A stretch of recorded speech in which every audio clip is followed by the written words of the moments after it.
মুক্তিযুদ্ধ এমন একটা সংগ্রামের নাম যেটা করার সুযোগ সবার জীবনে আসে না, এবং সুযোগ আসলেও সবাই সেখানে অংশগ্রহণ করার সাহস বা যোগ্যতা রাখে না।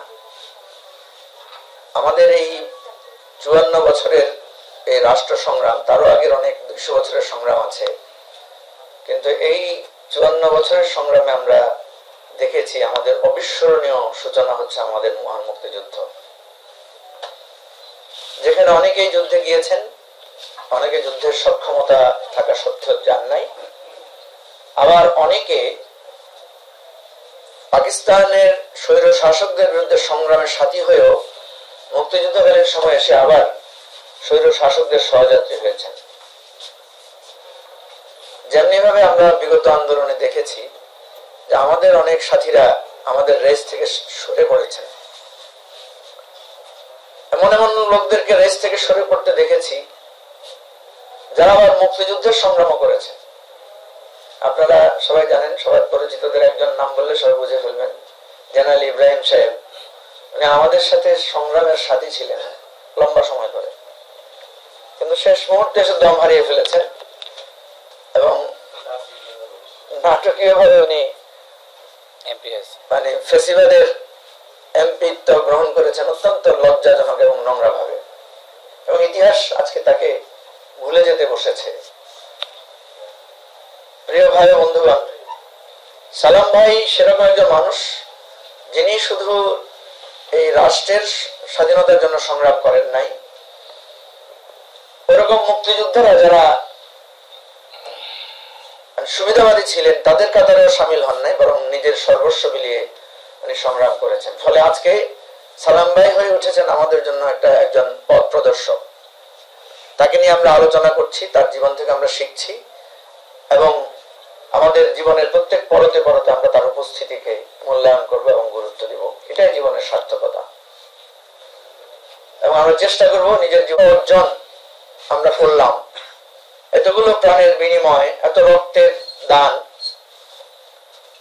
1 বছর যেতে না যেতেই আমাদের মধ্যে আশঙ্কা, আমাদের মধ্যে একটা ভয় বা আমাদের মধ্যে একটা দ্বিধা তৈরি হয়েছে, আমাদের রক্তটা বৃথা যাবে কিনা, বা আমাদের এই জীবন দানটা কেবলই একটা ক্ষমতার পরিবর্তন কিনা, কেবলই একটা রেজিম চেঞ্জ কিনা, নাকি ভিন্ন কিছু। আমাদের মুক্তিযুদ্ধের খুব অল্প সময় পরে আমরা দেখলাম আমরা বিভক্ত হয়ে গিয়েছিলাম। যিনি আমাদের ঐক্যের কেন্দ্র ছিলেন শেখ মুজিবুর রহমান, তিনি আমাদেরকে বিভক্ত করেছেন, তিনি স্বৈর শাসন ফিরিয়ে এনেছেন, তিনি সংবাদপত্রের কণ্ঠরোধ করেছেন, তিনি গণতন্ত্রের টুটি চেপে ধরেছিলেন। আজকে কেন যেন মনে হচ্ছে ইতিহাস কি আমরা সেই জায়গায় যাচ্ছি। আজকে প্রফেসর ইউনূস আমাদের জাতীয় ঐক্যের কেন্দ্রবিন্দু। আমি যদি এভাবে রিলেট করার চেষ্টা করি, যে যাকে আমরা ডান বাম উত্তর দক্ষিণ সবাই মিলে একজনের কথায় আমরা এক কবিতার ছন্দে আমরা মহাবিষ্ট হয়ে একটা স্বপ্ন দেখেছিলাম, তিনি আজকে আমাদের কাছে নানা প্রশ্ন বানে আমরা তাকে জর্জরিত করছি, তার সম্পর্কে প্রশ্ন তুলছি, তার কাছ থেকে প্রাপ্তি অপ্রাপ্তির হিসাব মিলাচ্ছি, তাকে সমালোচনা করে তাকে সঠিক পথে রাখার জন্য আমরা সবাই মিলে চেষ্টা করছি। দেখেন, এখনো সেই রেকর্ড গুলো পাওয়া যাবে খুঁজলে, আজ থেকে 2 বছর 3 বছর আগে 1.5 বছর আগে যে কথাগুলো আমরা শেখ হাসিনাকে বলেছিলাম। আমরা যারা এই মাঝামাঝি রাজনৈতিক দলের সদস্য, আমরা 2 পক্ষকে বলেছিলাম। আমার এখন স্পষ্ট মনে পড়ে শেখ হাসিনাকে উদ্দেশ্য করে আমরা বলেছিলাম, আপনি গণতন্ত্রের পথে ফিরে আসেন, আপনার হয়তো সাময়িক পরাজয় ঘটবে, কিন্তু আপনি ফ্যাসিবাদের অতল গহ্বরে তলিয়ে যাবেন না। আমরা আহ্বান করেছিলাম একটা নির্বাচন দেন, আমরা আহ্বান করেছিলাম আমাদের কথা বলার স্বাধীনতাকে একেবারে খর্ব করে দিয়েন না, কিন্তু তিনি আমাদের কথা শোনেন না। আমরা সতর্ক করেছিলাম যে একদিন আপনাকে পালিয়ে যেতে হবে, তিনি উপহাস করে বলেছিলেন শেখ হাসিনা পালান না। আমরা কত সৌভাগ্যবান, আমাদের জীবনে আমরা ইতিহাসের সত্যতার সাক্ষ্য নিজের চোখে আমরা দেখতে পেরেছি। ঠিক একইভাবে 15 বছর ধরে অধিকারের সংগ্রামে জর্জরিত বিএনপিকে আমরা অনুরোধ করেছিলাম আপনারা অধিকারের প্রশ্নে একটা জাতীয় ঐক্য গড়ে তোলেন। মনে আছে কিনা, মানে আমাদের এখানে সব সিনিয়র নেতারা আছেন, ওনাদের মনে থাকার কথা, আমরা বহুবার আহ্বান করেছিলাম যে দলীয় স্লোগান গুলো বাদ দিয়ে আমরা অধিকারের স্লোগানে একতাবদ্ধ হতে পারি কিনা। এমনও অনুরোধ করেছিলাম যে 3 মাসের জন্য আমাদের দলীয় স্লোগান গুলো বন্ধ করে আমরা এমন কিছু স্লোগান দিতে পারি কিনা যেগুলো আমাদের সবাইকে একতাবদ্ধ করবে। কারণ বিএনপি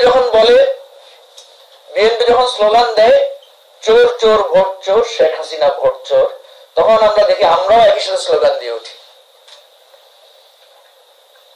কিন্তু যখন বলে জি ইয়া খালেদা, তখন আমাদের কণ্ঠটা বন্ধ হয়ে যায়, কারণ ওই স্লোগানের সাথে তো আমি একমত না, সেটা তো একটা দলীয় স্লোগান। এই কথাগুলো বলার পরও আমরা দেখেছি যে সেই জাতীয় ঐক্যের সুর ওনাদের কানে যায় নাই, যার কারণে এত বড় একটা আন্দোলনের নেতৃত্ব সামনের সারিতে থেকে ওনারা দিতে পারেন না। ওনারা অবশ্যই এই আন্দোলনে সর্বাত্মক সাহায্য করেছেন। রাজনৈতিকভাবে বিএনপি, জামাত এবং অন্যান্য রাজনৈতিক দলের অনেক অপরিসীম অবদান আছে, কিন্তু নেতৃত্বের সামনে দাঁড়িয়ে সেই নেতৃত্ব দেওয়ার সৌভাগ্যটুকু বা সম্মানটুকু তারা অর্জন করতে পারেন নাই। বুকের ভেতর ভীষণ ঝড়, বুক পেতেছি গুলি কর, অত্যন্ত স্লোগান। লাখো শহীদের রক্তে কেনা দেশটা কারো পাবেন না।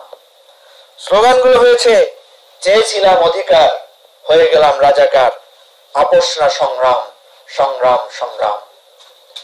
এই স্লোগানগুলো তো এখন আমাদের কানে বাজে, এবং এই স্লোগানে আমরা সবাই একাকার হয়ে গিয়েছিলাম। আমাদের কোনো দলীয় পরিচয় ছিল না। মনের অজান্তেই দলের স্লোগান আমাদের হৃদয় থেকে হারিয়ে গিয়েছিল, আর মনের অলক্ষ্যেই স্বৈরাচারের বিরুদ্ধে, ফ্যাসিবাদের বিরুদ্ধে আমরা এক কাতারে সামিল হয়ে গিয়েছিলাম। কিন্তু 24-এর পর ইতিহাসের সেই দুর্ভাগ্যের পুনরাবৃত্তি, যারাই সংগ্রামের ডাক দেন তারাই সর্বপ্রথম বিভেদের সূচনা করেন, যারাই ঐক্যবদ্ধতার স্বপ্ন দেখান তারাই বিচ্ছেদের বিউগল বাজিয়ে আমাদের মনে এক ক্ষত তৈরি করেন, যেটা হয়েছে। আমরা দেখলাম চোখের সামনে বিএনপি, জামাত, এনসিপি, নাগরিক কমিটি, বৈষম্য বিরোধী ছাত্র আন্দোলন, আমরা আবার আগের জায়গায় ফিরে এলাম, আবার দলীয় স্লোগানে ফিরে এলাম, আবার নিজের সেই হীন স্বার্থ চিন্তায় আমরা বিচ্ছেদ হয়ে গেলাম। ইতিহাস যখন লেখা হবে 2 বছর 5 বছর পর, তখন এগুলো এভাবেই লেখা হবে, আমাদের এই ব্যর্থতাগুলো এভাবেই উঠে আসবে, এবং সেখানে আমাদেরকে দায়ী করা হবে যে আমরা কেন পারলাম না। প্রফেসর ইউনূসের সমালোচনার মৌলিক কয়েকটি জায়গা আছে। উনি আমাদের ঐক্যবদ্ধ রাখতে পারেন নাই। উনি রাজনৈতিক দলগুলোকে উনি পরোক্ষ বা প্রত্যক্ষভাবে বা অজান্তে উনি বিভক্ত করেছেন। আর যে জিনিসটি আমাদেরকে সুন্দর একটা রূপরেখা দিতে পারতেন, উনি আমাদেরকে একটা সুন্দর রূপরেখা দিতে পারতেন সংস্কার, বিচার এবং নির্বাচনের। কিন্তু এর বাইরে ডালপালা গজিয়ে এখন কথা এমন এমন জায়গায় চলে গেছে যে ইউনূস 5 বছর থাকতে চান, ইউনূস বিদেশিদেরকে এখানে নিয়ে আসছেন, ইউনূস সাম্রাজ্যবাদের চক্রান্তের কেরণকে পরিণত হচ্ছেন। এখন আরো ডালপালা গজিয়ে সমস্যাটা এমন জায়গায় চলে যাচ্ছে, একটা নো রিটার্ন পয়েন্টে চলে যাচ্ছে। সেই জায়গায় ঠিক অনুরূপ ভাবে রাজনৈতিক দলগুলোকে এত প্রতিপন্ন করা হচ্ছে, একের পর এক রাজনৈতিক দলগুলোর বিরুদ্ধে এমন ভাবে প্রচারণা চালানো হয়েছে, মনে হচ্ছে যে রাজনৈতিক দলগুলোই বাংলাদেশের সবচেয়ে অধর্ম এবং অকর্মণ্য লোক।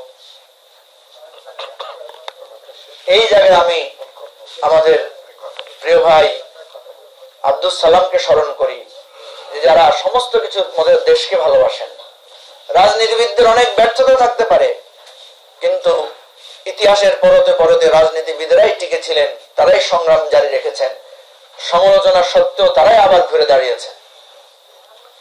সুতরাং আজকে যে সামগ্রিক ব্যর্থতার দিকে আমরা যাচ্ছি তিল তিল করে, প্রতিদিন একটু একটু করে, এখনো সময় আছে ঘুরে দাঁড়ানোর, এখনো সময় আছে বিবেককে প্রশ্ন করে আবার ফিরে সেই স্লোগানগুলো আঁকড়ে ধরার,